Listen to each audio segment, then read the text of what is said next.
Good morning. This is Robert Kaars Sijpesteijn bringing you this morning's market update. Yesterday saw US markets hit record highs with a rebound in crude prices boosting energy shares. The US 500 added 15 points to close on 2,152.38, with the US Tech 100 gaining 20 points to close on 4,576.75, and the Wall Street jumped 120 points to close on 18,351. In the commodities sector, gold continued its decline this week, dropping $5 to close on $1,366.60, while Brent crude added value, gaining $2.12 to close on $48.23 a barrel.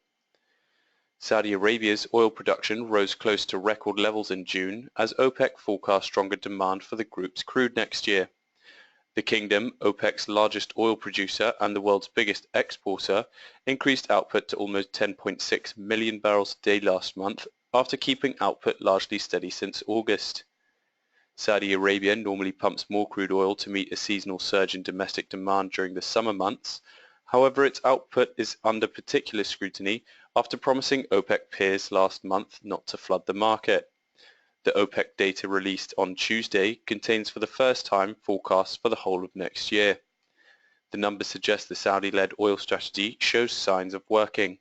In late 2014, OPEC made a decision to sustain its output in the face of lower prices, putting pressure on rival producers of expensively produced oil. This helped extend the drop in crude prices. The market is beginning to rebalance thanks to a drop in output from higher cost producers, which OPEC claims will boost demand for the group's crude in 2017.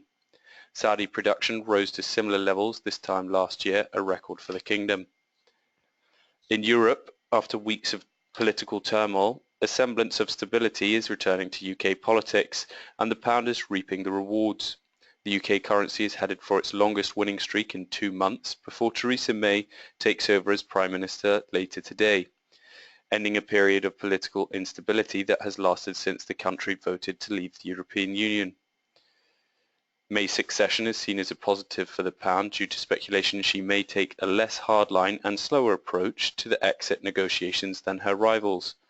May, who backed the Remain side in the referendum, said Monday she favoured waiting until 2017 to trigger Article 50 of the Lisbon Treaty, which starts the potentially 2-year process for withdrawing.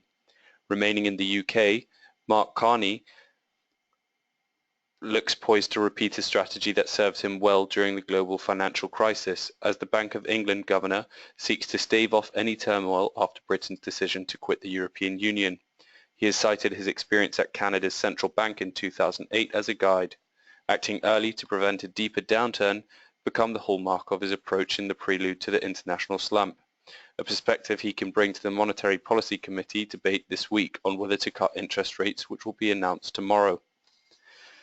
The Germany 30 gained 167 points yesterday to close on 9,956.7, while the UK 100 added all of 9 points to close on 6,681.4. In today's corporate news, PlayTech said today that it had snapped up Best Gaming Technology in a deal worth €138 million. Burberry announced unchanged underlying retail revenue of £423 million in the 3 months to the 30th of June. And Barratt Developments said pre-tax profits is expected to increase 20% to £680 million in the year ended 30th of June. Today's economic data in focus: at 8:30 in the UK Bank of England credit conditions survey are released. At 9 o'clock in Europe, industrial production for May is released. At 2 o'clock, the Bank of Canada interest rate decision is released. And at 2:30, EIA crude oil stocks are released. That's all for this morning's market update. Thank you and goodbye.